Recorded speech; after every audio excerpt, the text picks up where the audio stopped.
Ça fait quelques jours qu'on voit de belles manipulations, en particulier la journée du 11 juin. Dans ce genre d'environnement, je m'attends à un retest des supports. Le prochain niveau clé court terme se trouve entre les 108.5K et 106.5K.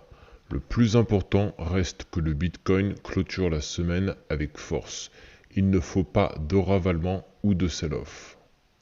Les premières turbulences se font ressentir, c'est pour cela qu'il faut toujours se concentrer sur les clôtures, pas les mouvements en cours. Cela permet de ne pas prendre de décisions émotionnelles ou réactives. Comme tu le vois, le pump de lundi était effectivement louche. Retiens que les market makers price les news importantes avant qu'elles ne se produisent. Les mouvements impulsifs sur des niveaux clés ou poches de liquidité clés avant ce genre d'événement sont généralement des manipulations. Le but des acheteurs est de clôturer la semaine au minimum au-dessus des 107K. Et, dans l'idéal, le plus haut possible. En cas de clôture sous les 107K, cela signifierait une prise de liquidité. Pour rappel, il serait complètement normal que le Bitcoin poursuive son retracement. Après une montée de 40 000 $ et un nouvel ATH formé, le marché doit faire le plein. Ce plein peut justement se faire entre les 100K et 98K et 93K et 87K. Une fois la période de retracement passée, le Bitcoin pourra retester sa zone d'ATH. C'est la cassure avec force de cet ATH qui permettra l'hyper-accélération et la montée des altcoins. D'ici là, il faut laisser le marché décider entre une reprise ou un retracement plus profond. La clôture de cette semaine et la journée du 18 juin nous donneront toutes les informations dont nous avons besoin. Attention aux manipulations et mouvements agressifs. Tant que ce n'est pas clôturé, ce n'est pas confirmé. Sur du court terme, le Bitcoin reteste son niveau clé entre les 108.5K et 106.5K. En revanche, le vrai test sera le premier support que le marché a créé depuis le rebond récent entre les 106K et les 100K. Le marché poursuit son retracement et se rapproche des 106.5K. Le marché a retesté la cassure haussière et la zone de demande.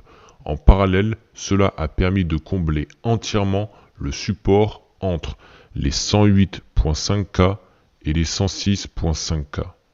Désormais, le but des acheteurs est de ravaler petit à petit le retracement pour construire le prochain mouvement. Cela passe par clôturer la journée au-dessus des 108.1K. De manière simple, il faut que les tentatives de cassure baissière se transforment en prise de liquidité.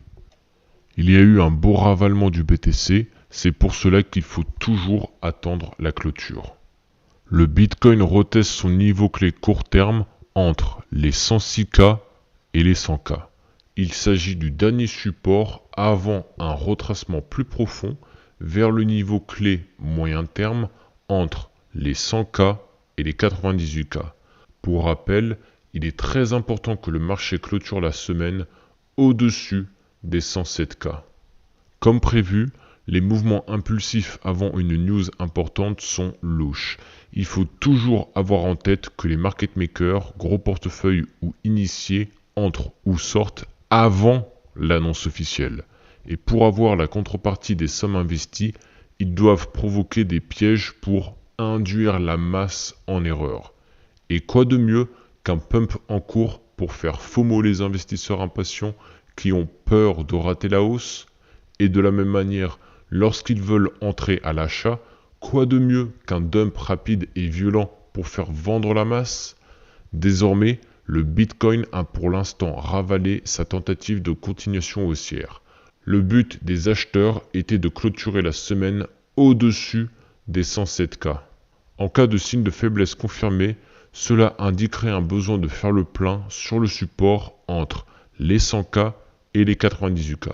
Et en cas de fort retracement, le Bitcoin peut tout à fait retester le niveau clé entre les 93K et 86K. En revanche, nous n'y sommes pas encore, mais en tant qu'investisseur, tu dois toujours te préparer aux différents scénarios. La panique de la semaine a été pricée. Le week-end sera calme. L'ouverture de lundi peut tout à fait rassurer les marchés.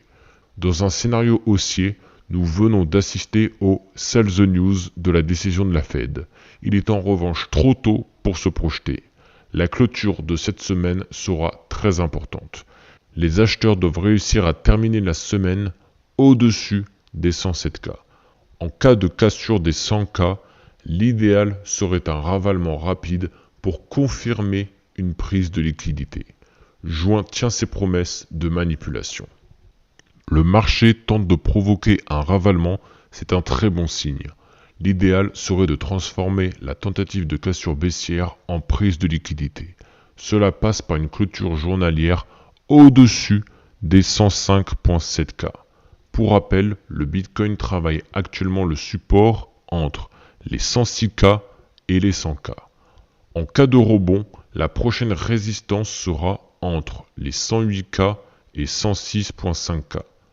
Le but des acheteurs est de clôturer la semaine au-dessus des 107K. Tant que la semaine n'est pas finie, rien n'est joué. Et si la peur avait été pricée?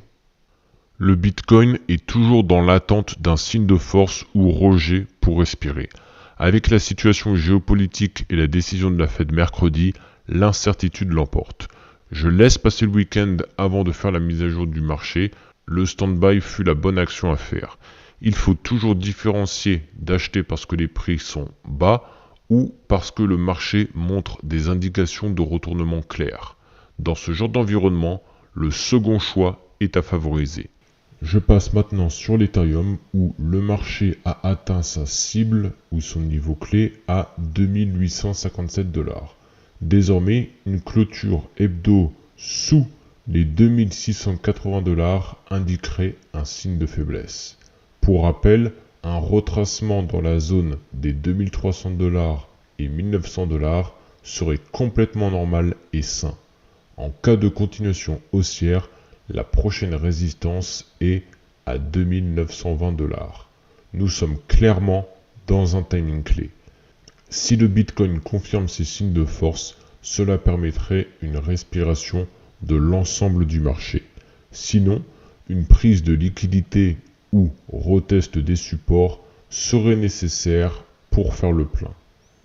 À 2642 $, il y a eu une belle réintégration du range après la prise de liquidité des 2900 $. Il vaut mieux laisser le marché prendre sa décision avant de se positionner. Le niveau clé à 2857 $ a permis une magnifique prise de liquidité. En cas de clôture hebdo sous les 2680 $, cela indiquerait un signe de faiblesse et un retracement à venir. Pour rappel, le prochain support qui permettrait de faire le plein est entre les 1900 $ et 2300 $.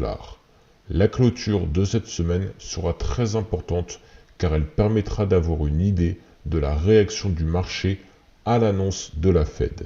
C'est pour cela que je reste en stand-by. Je cherche à me positionner sur retournement, pas parce que le prix baisse. Selon moi, le mouvement de la semaine a eu lieu et le week-end sera calme. Lundi ramènera de la volatilité et mercredi sera le bouquet final. Pour rappel, le range est entre les 2700 $ et 2300 $. En revanche, le prochain support est entre les 2300 $ et les 1900 $.